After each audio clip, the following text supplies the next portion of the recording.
واتس اپ لپاره تاسو وی پی ان استعمالوئ کنه کله د سعودي عرب نه پاکستان ته کال کوئ نو هغې لپاره تاسو واتس اپ استعمالوئ او واتس اپ لپاره تاسو وی پی ان لازمي استعمالوئ چونکې په سعودي عرب کې د وی پی ان نه بغیر واتس اپ چې دی دا کار نه کوي.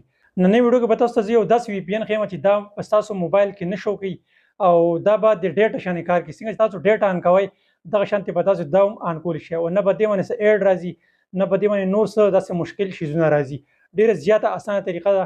زه به د موبایل سکرین ته تاسو ته به پریکټیکل طریقه ښیم. ملګرو تاسو به ټولو کې اول کوم پلی سټور چې دی دا به اوپن کړئ. پلی سټور چې کله تاسو اوپن کړ نو د سرچ بار کې به تاسو سرچ کړئ WARP. دا یو وی پی ان چې دی دا به ځان سره انسټال کړئ. ټیک ده دا به لږ ټایم غواړي. 13.22 MB دی. دا لوګو یې هر څه تاسو ګورئ دې باندې دا 1 لیکل دی. صحیح ده. دا ډیر زیات زبردست وی پی ان دی او ډیر ښکلی کار کوي. ستاسو موبایل کې به شو کي هم نه. ټیک ده. دا چې کله ډاونلوډ شو نو دا به تاسو اوپن کړئ. دا چې کله تاسو اوپن کړ نو دلته به نیکسټ باندې کلیک کړئ. بیا به تاسو دلته دوه اپشن راکړي یو ډیکلاین یو ایکسپټ. دې ایکسپټ باندې به تاسو کلیک کړئ. ایکسپټ باندې تاسو کله کلیک کړئ بیا به دلته تاسو راکړي انسټال وی پی ان پروفایل. دې باندې به کلیک کړئ. بیا به دلته دا اوکې باندې کلیک کړئ. اوکې باندې چې تاسو کله کلیک کړئ نو بیا الاو نوټیفیکیشن دې باندې به کلیک کړئ او دا به الاو کړئ. دا تاسو الاو کړ. ښه دا به اوس ځینې بهر راوځئ.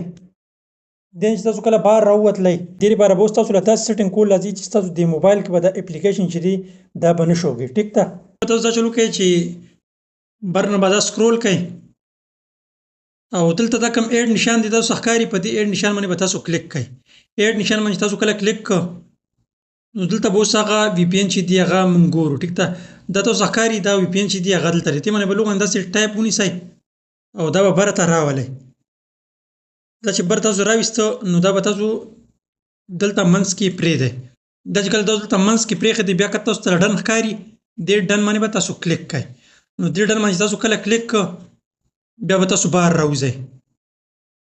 بهر چې کله تاسو راووتلی نو دا فون ماسټر باندې بیا کلیک کړئ. فون ماسټر باندې تاسو کله کلیک کړ نو تاسو به راشئ که ته پرایویسي پروټیکشن ته دې ته به راشئ بیا دې ولټ باندې به کلیک کړئ. دې باندې تاسو کله کلیک کړ نو دلته به خپل پاسورډ چې دی هغه به انټر کړئ. پاسورډ چې تاسو انټر کړئ نو بیا به دې اپلیکیشن باندې کلیک کړئ. نو بیا به دې پلس نشان باندې کلیک کړئ. دې باندې چې تاسو کله کلیک کړئ نو دا فرست نمبر باندې تاسو ښکاري هغه وی پی ان دی. دې باندې به کلیک کړئ. دې باندې چې تاسو کله کلیک کړئ نو دلته نه به کنفرم کړئ. دا چې تاسو کنفرم کړئ نو بیا به بهر راوځئ.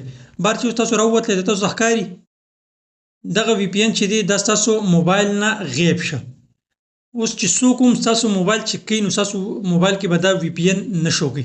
اوس چې دا وی پی ان دی دا به تاسو څنګه آن کوئ لکه څنګه چې تاسو موبایل کې ډیټا آن کوئ دغه شانې طریقې سره به دا وی پی ان تاسو هم آن کوئ.